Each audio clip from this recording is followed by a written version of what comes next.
Tem vários tipos de silêncio, não?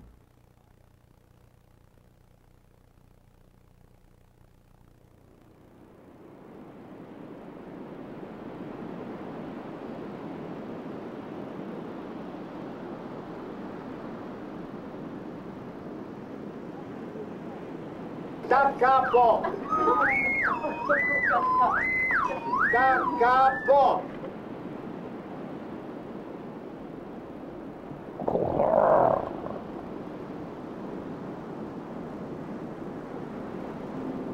Não, não, mais tempo. Eu estou agora à entrada.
O Sérgio, a música é uma arte temporal, no sentido de que todos os elementos, componentes da composição, são, em última análise, tempo.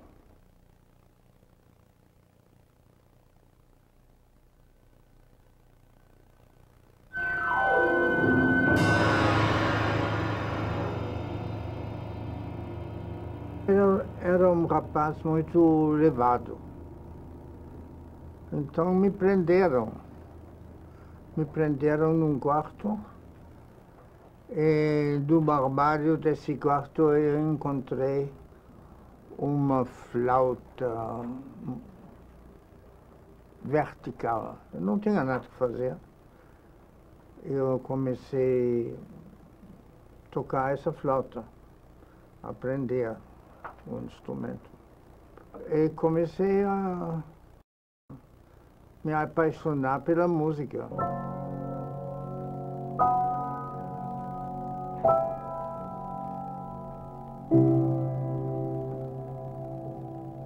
E do seu pai, o que você lembra do seu pai hoje ainda? O que ficou do seu pai, da memória do seu pai? Ele era muito severo.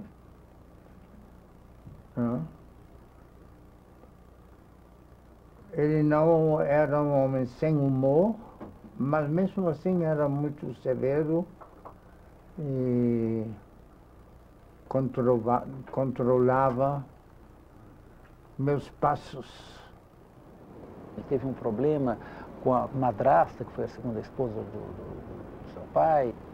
Eu fui exilado, eu vivia uma vida da esquerda. Ele fugiu da Alemanha por ser membro do Partido Comunista, né? Não sei se você sabe dessa história, mas ele foi meio que denunciado pelos próprios pais.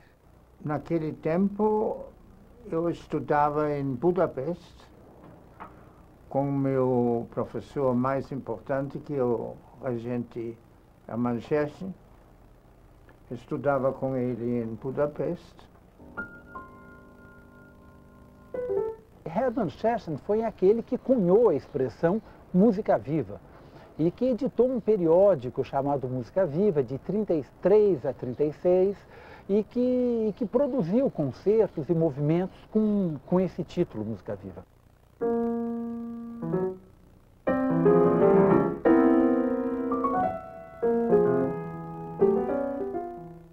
Comecei a conhecer o modo de viver dos brasileiros, me interessaram isso. Também com fotografia e tudo isso, naturalmente. Kohreuter, quando chega, ele chega como um jovem, enfim, uma pessoa de 22 anos, né? Ele chega em 37, ele nasceu em 15, então é um jovem de 22 anos que tocava flauta. Uma impressão forte, não? Como natureza, o modo de viver das pessoas, não? As partes positivas e negativas de certos hábitos, etc, etc.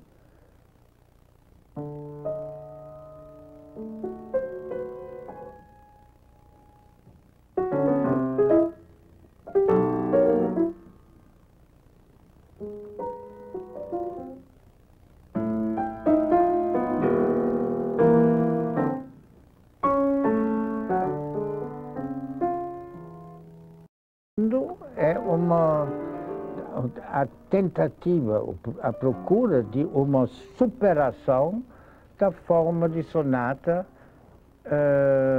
tradicional.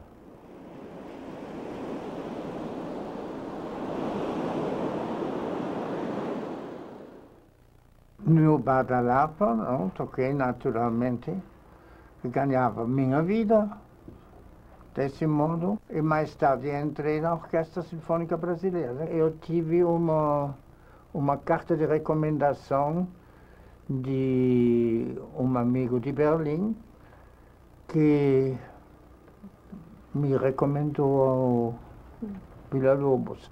Eu tive então um contato direto com ele, assisti os ensaios dele.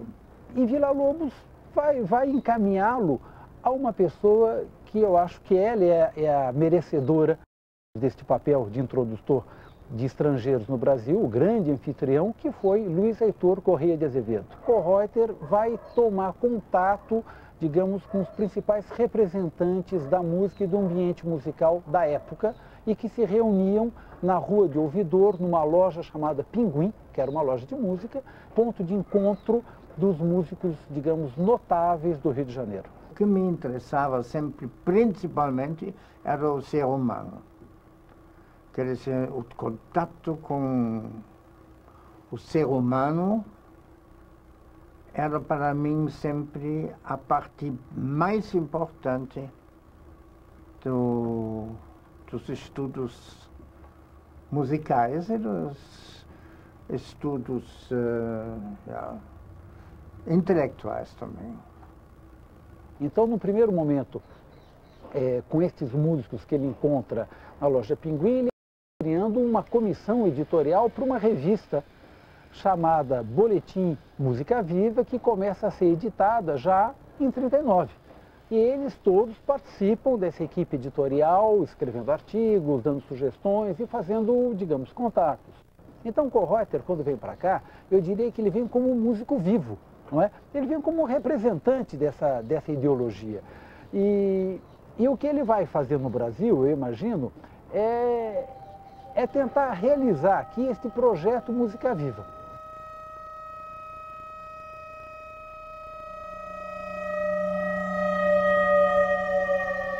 Me influenciaram muito porque os alunos sempre eu aprendo com os alunos.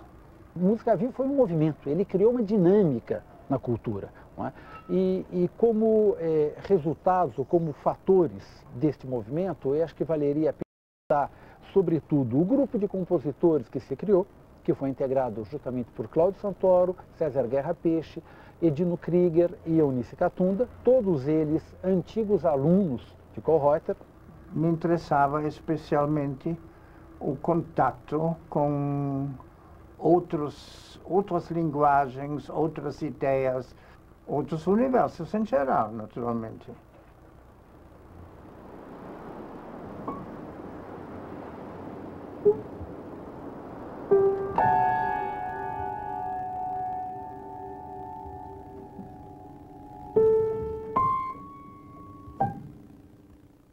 É uma partitura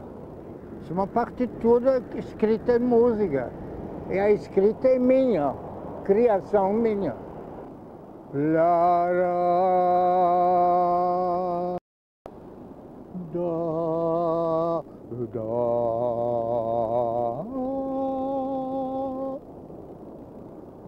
por exemplo.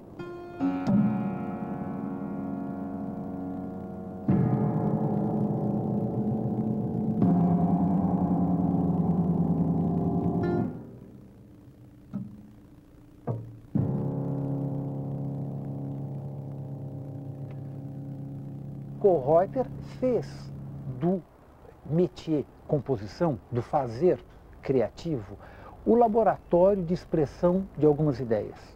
Comecei principalmente a me estudar pela composição. Porque eu sabia que queria, paulatinamente, conquistar realmente as técnicas de composição musical, de vários tipos. O que eu fiz até um certo ponto. Ele continua compondo, as suas composições são importantíssimas também, porque elas envolvem exatamente uma quantidade muito grande de informação e de provocação de ideias, entende? Agora, ele não é um homem para se dedicar à composição, ficar em casa trancado num castelo de cristal e compondo obras para que um dia venham a ser executadas. Não. Atualmente ele não chama mais de obras, ele chama de ensaios.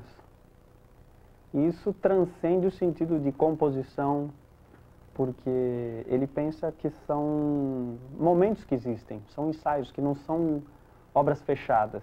Todos os trabalhos muito belos, assim, no sentido poético, né? Tem poesia, né? Já no pensamento do trabalho já existe uma poesia, né? Independente da grande personalidade multifacetada, o que eu acho que ele fez de melhor foi como flautista. Como flautista, eu inclusive estudei flauta com ele, né? Eu tocava violino, mas aproveitei a oportunidade na flauta. Ele estudou com Marcel Moïse, que foi um dos grandes flautistas do século. Flauta como qualquer Jean-Pierre Rampal da vida, como qualquer Altamiro Carrilho da vida.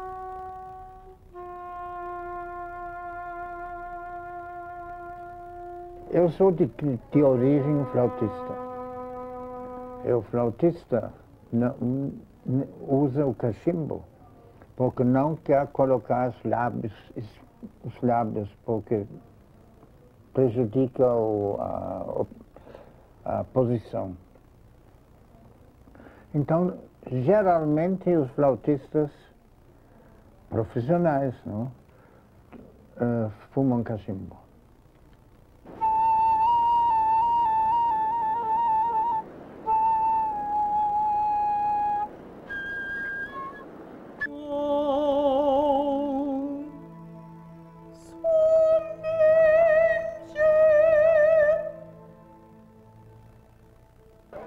Tem um abacaxi, tem um lindo melão.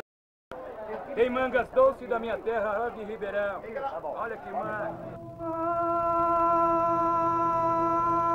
Olha a laranja seleta. Mas, ao contrário.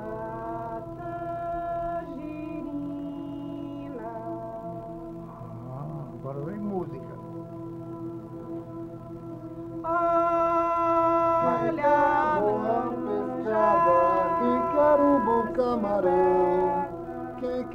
Isso não pode ser simplesmente uma bagunça, certo. Não? Quer dizer, o diretor vai dizer, não, isso fica bem, isso fica claro, aqui pedem, aqui...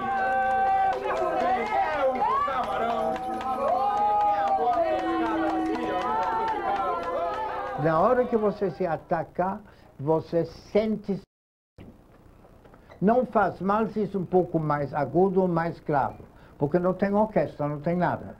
Se tem orquestra, é coisa diferente. Mas aqui você está sozinha, solista se chama isso. Está bom? Pode fazer isso. Tá bom. Olha a laranja seleta.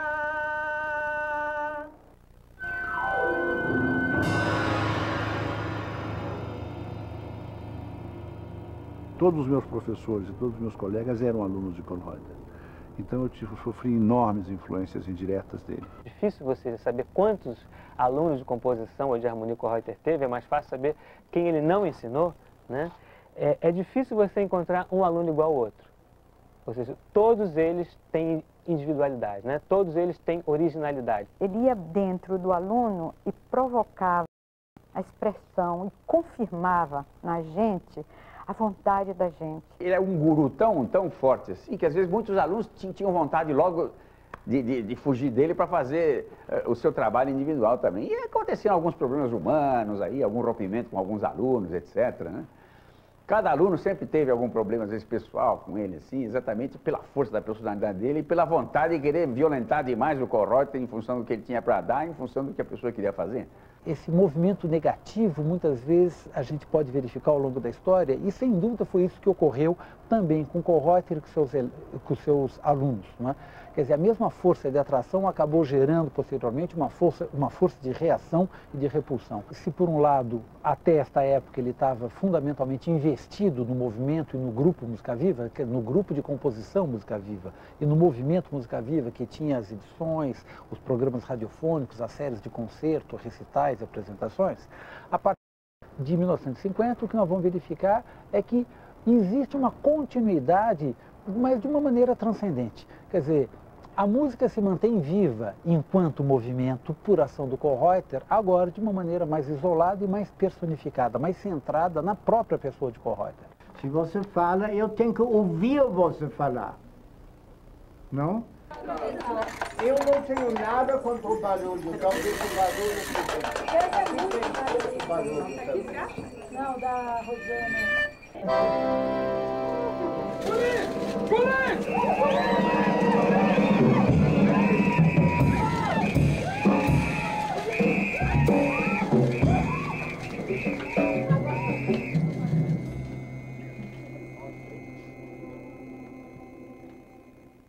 O movimento de festivais é inaugurado no Brasil justamente por Teresópolis, em janeiro de 1950, por Kohreuter. De um curso de férias que eu fiz na Itália, que me animou, que me estimulou nesse sentido de tentar uma coisa semelhante, onde tinha realmente as possibilidades de experimentar um outro tipo de pedagogia mais livre. Foi a grande descoberta, não é, de assistir aquele laboratório de música com tanta gente estudando, cantando, tocando. Foi uma coisa inesquecível. E no ano seguinte, voltei novamente a Teresópolis. Naquele tempo eu era professora de música, com 19 anos, numa cidade do interior da Bahia, no sertão da Bahia, e passei o ano sonhando, pensando em voltar a Teresópolis. Como voltei, e nesse ano a descoberta foi mais profunda mesmo, tinha mais condições de aprender o que lá eu vi. Então eu entrei no curso de regência de coro do Kohreuter, tinha aulas de harmonia, contraponto, história da música, estética. E nós cantamos a missa de William Byrd naquele ano. E depois daquele curso eu não queria mais voltar para a Bahia. Então tentei conseguir uma bolsa para estudar na Escola Livre de Música em São Paulo. O Isaac Aravicheres, que era meu amigo também, tocava numa orquestra, tocava ópera numa orquestra de amadores, e você precisa ir conhecer a Escola Livre de Música, onde existe lá um professor Kohreuter. Aí ele foi comigo lá, me apresentou ao professor Kohreuter e ao professor Kotzela, que era o assistente do Kohreuter na época, e eu tive os primeiros contatos com o Kohreuter e com o Kotzela. E, evidentemente, a aura da Escola Livre de Música era o Kohreuter, que tinha trazido todo aquele tipo de animação cultural, ao mesmo tempo pedagógica. A primeira aula que eu tive lá, eu fui para casa e disse para o meu pai, eu vou abandonar tudo na vida e vou estudar música. A gente passava o dia inteiro na escola, fazia qualquer comida na hora do almoço, e o dia inteiro a gente estava ali estudando. E o último que saía batia a porta. Era raro a gente sair sem que o Kohreuter não estivesse ainda na escola. A gente ia às aulas com ele, via ele era de uma tal sedução, a maneira como ele dava as aulas de estética, de composição, de piano, de harmonia, etc., que as pessoas saíam de lá com a cabeça pegando fogo, com vontade não só de estudar mais, de ler livros, de conhecer coisas, como também até de fazer outros movimentos musicais semelhantes ao que ele vinha fazendo em São Paulo, lá na Rua Sergipe 271, a chamada Escola Livre de Música. Em 1954, Kohreuter realiza esses seminários internacionais na Bahia. Edgar Santo me chamou e conversou comigo sobre as possibilidades de fazer alguma coisa. na Bahia, me convidou para a Bahia. Nós ficamos todos os de fora morando nesse convento e os alunos de Salvador mesmo vinham no ônibus da universidade de manhã cedo e as aulas começavam. Tudo acontecia ali, o dia inteiro a gente convivia fazendo música, cantando, tendo aulas, tocando e os concertos que aconteciam na reitoria da universidade.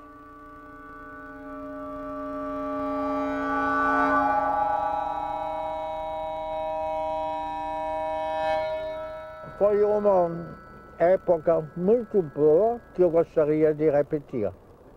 Mas não se pode repetir períodos. Nunca. Porque a gente muda também. Não! Pianissimo! Pianississimo! Obrigado.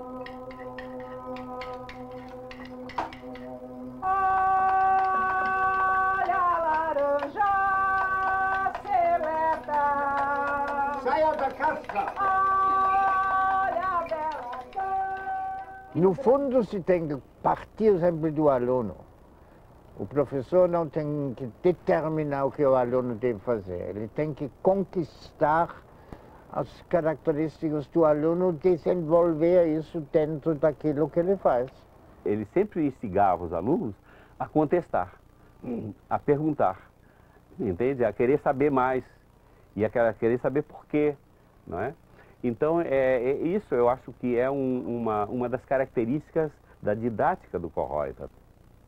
Valetudismo é uma coisa, e um trabalho que se organize com bases de respeito ao aluno, de diálogo, onde a criação é uma ferramenta, é uma outra coisa. Porque se tem que ensinar os valores desse tipo de estudo. Que naturalmente é um estudo, pode chamar de acadêmico, ou não importa. Tem que se estudar, treinar como se treina a jogar tênis, por exemplo. A postura educacional do Kollreuter sempre defendeu que a principal função da educação musical não é formar músicos, simplesmente, né? Mas sim seres humanos, né? E isso é algo que a gente vem buscando há muito tempo, né? Repensar o caminho da educação musical dentro dessa ótica.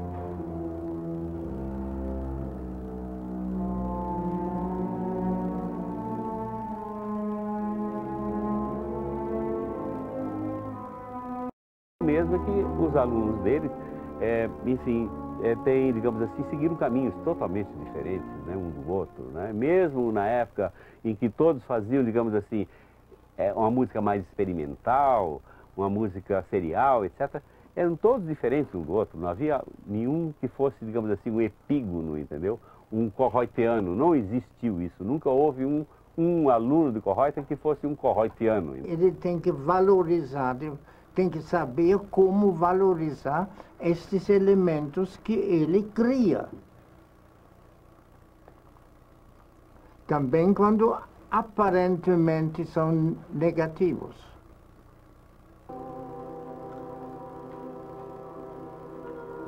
Não, eu dou entrada, caramba! Esperam, eu faço isso, veja.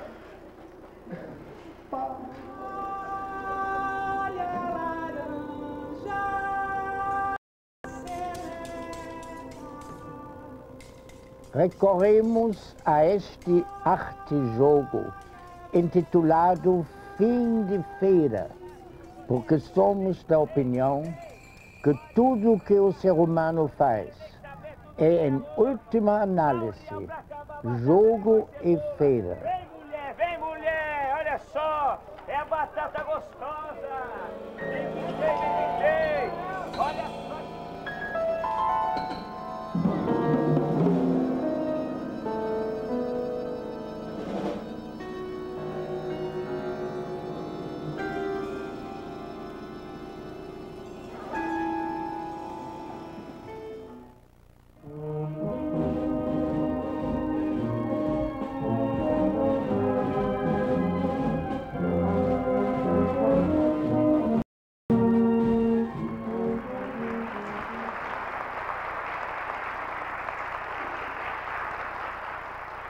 seguir as ideias das forças que preparam o mundo de amanhã. Obrigado.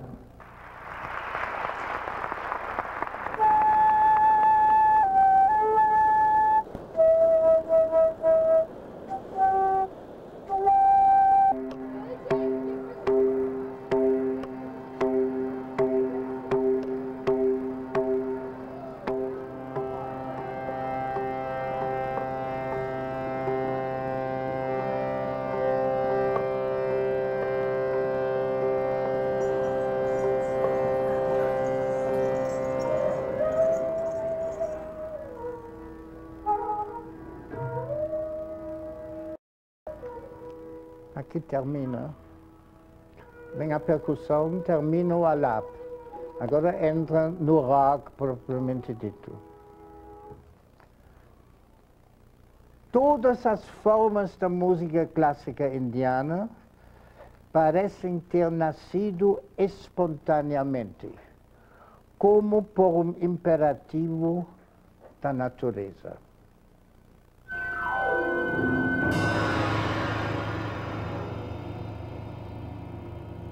Eu tive um contato com a cultura indiana já há muito tempo.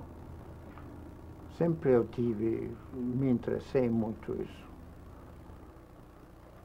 Me interessou penetrar mais no Oriente em geral. Achava o Oriente que nós, europeus e ocidentais, podemos aprender muito com o Oriente. Eu sempre achava isso. Kölreuter foi sempre um viajante, sim, e nessas viagens ele de alguma maneira semeou, não é? Ele procurou uma semeadura.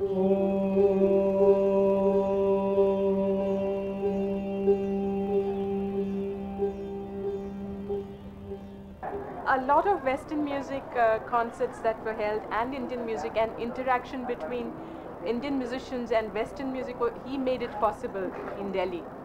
Because he used to get a lot of musicians from Germany, and also since he understood Indian music very well, there was a lot of interaction between the Indian musicians and Western musicians.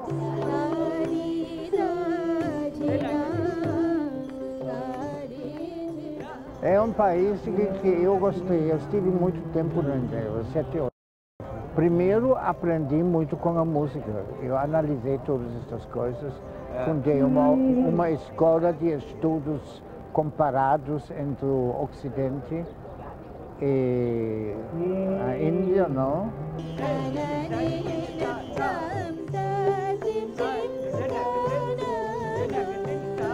Ele viajava para a Índia e quando ele voltava, ele dava aulas, não é, da tradição musical da Índia, as concepções estéticas a partir da cultura indiana. E eu me deslumbrava com aquilo tudo. Eu não sei até que ponto eu entendia, mas eu ficava vidrada com aquilo tudo, com as perspectivas que ele abria de mundo para a gente. São verdadeiras formas sem forma racionalista, naturalmente. Vagas na expressão, formas abertas, que incluem todas as possibilidades de realização. Na música da Idade Média também é assim. Nossa, música da Idade Média, no canto gregoriano também. Ela flui mais, né? Como? O resultado é um fluxo realmente feito, um fluxo de água.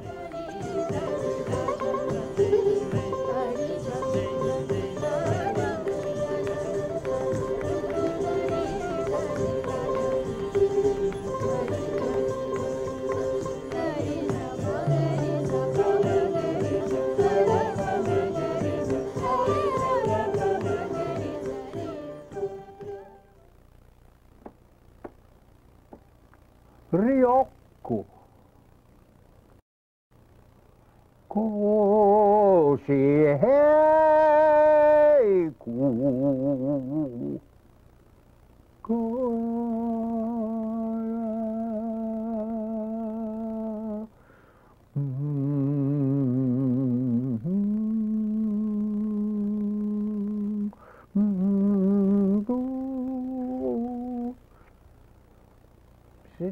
Gongo.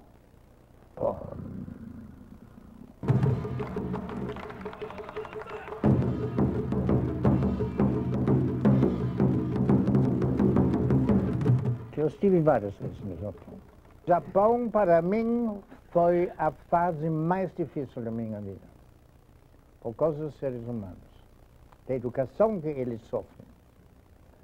Mas o mais fascinante, a vivência no Japão é completamente diferente. É mística também, até um certo ponto, mas não é materialista, é pragmática.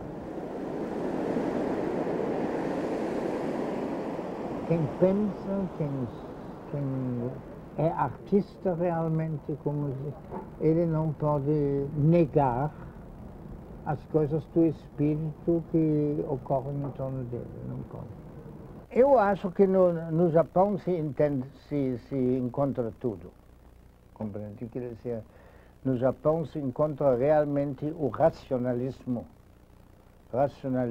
a lógica ocidental, do mesmo modo o pintar, o sentir, não, holístico do Oriente original. No fundo, no Oriente o que se tem que sentir e aprender é o que eu chamo cinerético, quer dizer, pensar realmente, sem hierarquia, o todo como um todo, como uma coisa que não pode ser dividida, em última análise.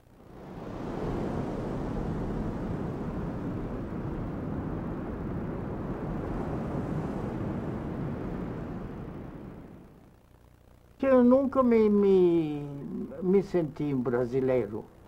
Eu me sinto um ser humano.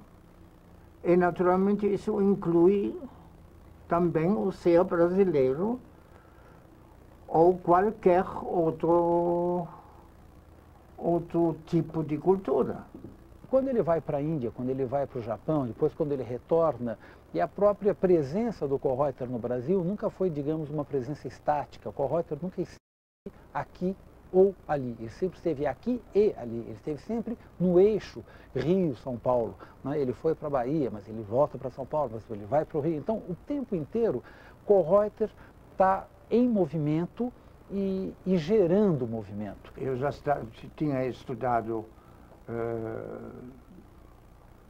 latim, grego, outras línguas. Eu conhecia o mundo todo, quase todo, de maneira que, naturalmente, eu comecei a estudar. Sempre me interessei por línguas. Sempre achei muito interessante penetrar na alma de um país novo, um país desconhecido, através do estudo do idioma deles. Isso continua até hoje. O artista moderno é um que vive as coisas do espírito. Isso é a arte, a própria arte.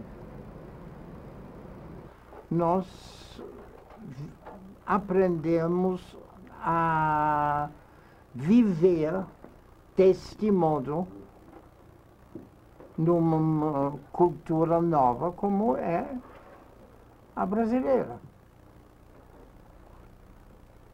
com suas vantagens e suas desvantagens. As vantagens é uma visão muito ampla do horizonte em todas as sessões da nossa convivência. E as desvantagens? Às vezes pode ser que nós não penetramos suficientemente em tudo isso, por incapacidade. E nós somos, em última análise, sempre incapazes de penetrar realmente em culturas de vivências estranhas.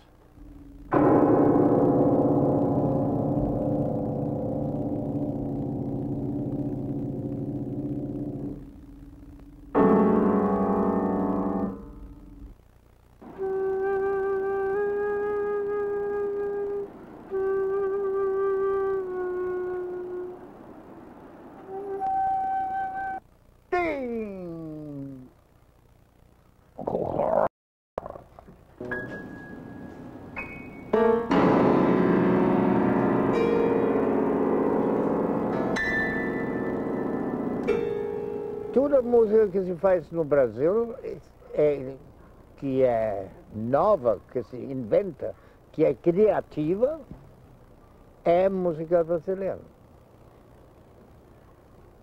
Não tem nada com folclore, com popular, com música brasileira, absolutamente. Há uma busca de definir um projeto de composição que tem como centro a ideia de que é preciso basear a criação da música de concerto brasileira na música popular rural, quer dizer, o chamado folclore. Unir folclore e música erudita, criando uma coisa que seria nacional. Isso o Villa-Lobos realizou a seu modo e exuberantemente, né?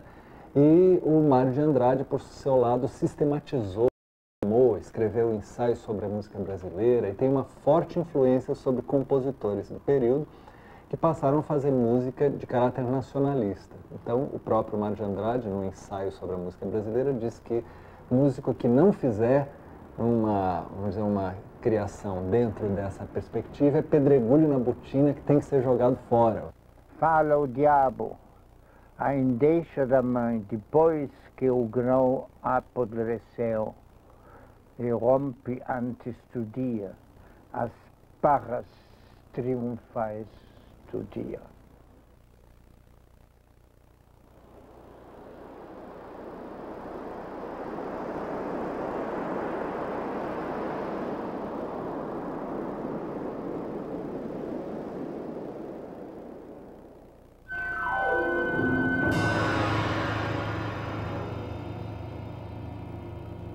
A grande polêmica que nós vamos ver em dezembro de 50, que começa um pouco antes, não é? Que foi essa grande briga, essa carta aberta de Guarnieri, uma resposta de uma carta aberta de Kollreutter, e que depois nós vamos parar num grande debate organizado e capitaneado por Oswald de Andrade, nada mais, nada menos que Oswald de Andrade. Tudo isso teve origem num problema, eu diria, quase que latifundiário, não é? Quer dizer, na verdade, nós tínhamos um problema de territórios. Kollreutter sai do Rio e começa a ampliar o território, seu raio de ação em São Paulo de uma maneira marcante. Do Guarnieri. Eu estive gravemente doente. Sim. Ele me visitou todo dia. Nós fomos muito amigos. E nós brigamos, de fato nunca brigamos, não? Mas brigamos, houve conflito nós por causa das mulheres. As mulheres? Porque a mulher dele é a minha mulher. Quando eu estive doente, se encontraram no mapa de cima, tinha uma casa de chá. E lá se encontraram e brigaram quem lançou a música dodecafônica no Brasil. Se foi ele ou se foi... Compreende? Assim me contaram, não? Eu não estive presente. O atonalismo, o dodecafonismo são tendências da música cosmopolita, da música internacional, né? Privilegia mais a ideia de criação de uma nova linguagem do que expressão da cultura nacional. Então, certamente isso criou uma certa polarização, né? Quer dizer, num dado momento isso vai se transformar em polarização. No fundo, a minha música, que se chama dodecafônica, é parcialmente dodecafônica. é principalmente gestáltica. Quer dizer, são configurações. E assim tem que ser compreendida. Vou tocar a peça 2. Yeah.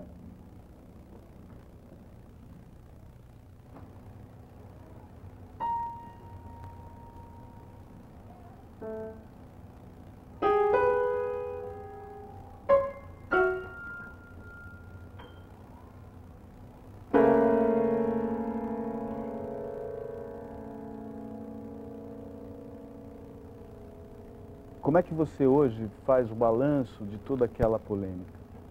E eu polemizar de novo e procurar penetrar mais nos pensamentos do Camargo.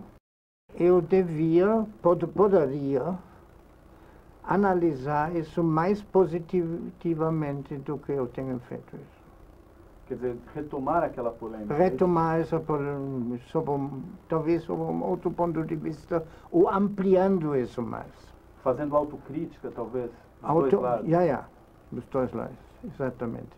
Quem olhasse o panorama musical de uma maneira esquemática, diria então, o Kölreuter foi o introdutor do atonalismo, portanto se opunha ao nacionalismo musical. Quando Camargo Guarnieri ataca o Kölreuter, está defendendo, vamos dizer, o projeto Mário Andradino, em princípio, né? E, portanto, nós teríamos uma espécie de preto e branco que opõe esses terrenos, né? O Mário de Andrade, no entanto, um dos grandes projetos que ele deixou não realizado para a música, dentro da sua perspectiva, era a ópera O Café, que ele quis fazer junto com o Mignone, que era um músico da tradição nacionalista, mas esse projeto acabou não se fazendo. Quem veio a fazer isso depois foi o próprio Kölreuter, que, portanto, realiza aquele projeto que os nacionalistas não realizaram. Falai se a dor que se compare à minha. No caso do Mário de Andrade, eu parti muito do texto, porque gostei muito da linguagem do português do Mário de Andrade. Cafezão grande, na calma fatigada da tarde. Para mim, essa linguagem é música, compreende? As câmaras alvoroçadas cuidarão do enigmático problema do café.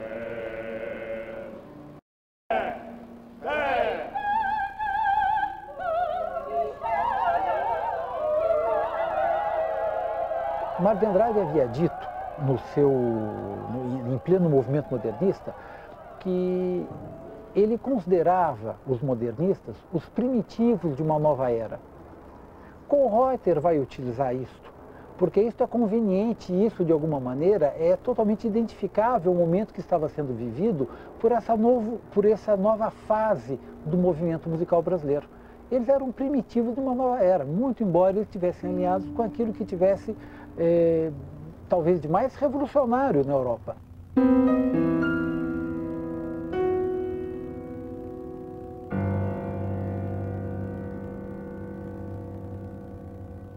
Tudo que vem depois, até a minha ópera,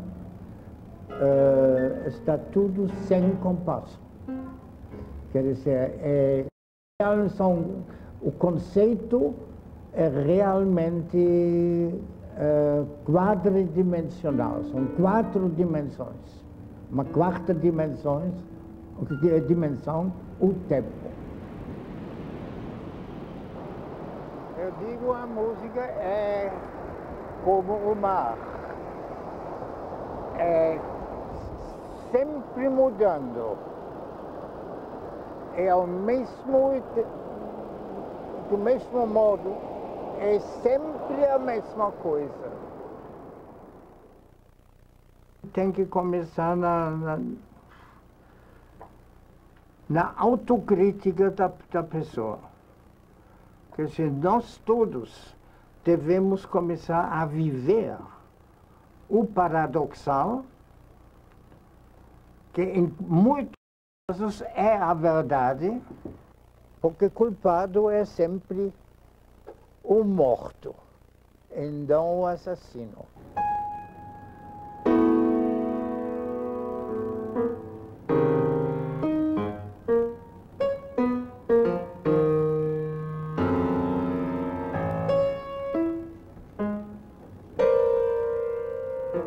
Não se achava correta para receber parabéns depois do concerto. Sumia, você não achava ali atrás. Quer dizer, estou me lembrando disso agora, né?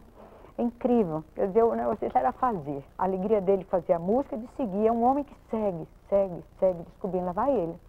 Esta bola chama-se acronon.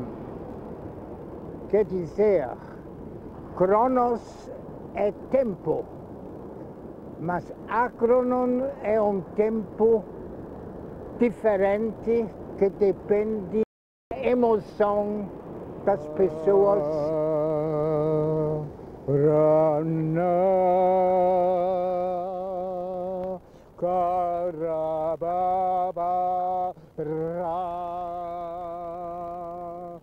A vida é sempre um desafio.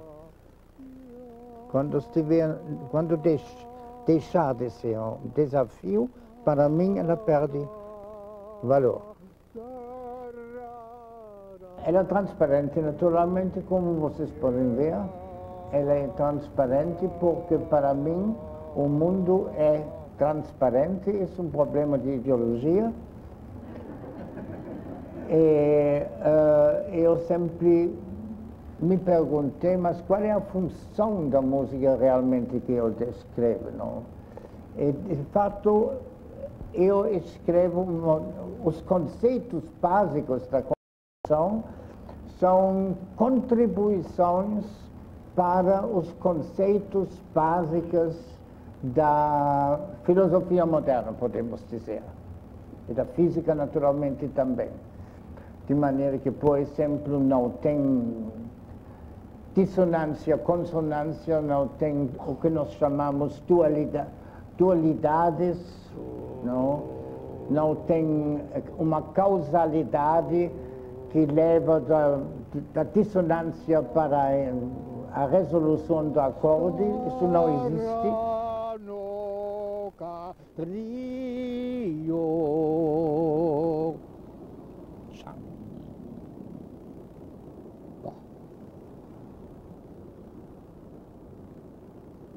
Se eu não fosse otimista, eu talvez não estaria aqui conversando com vocês.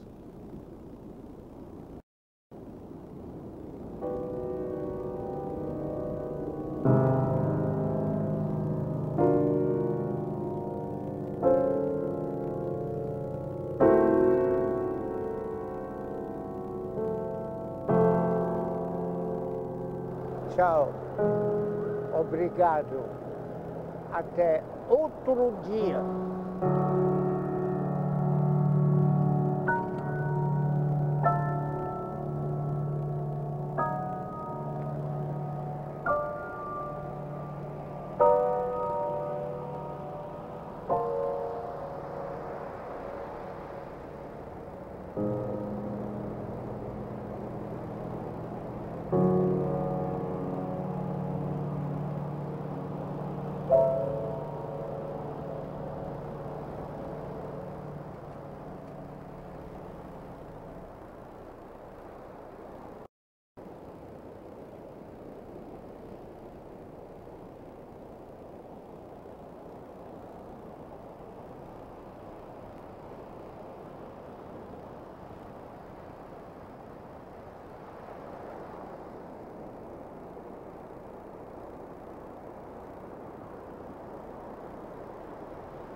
Da capo!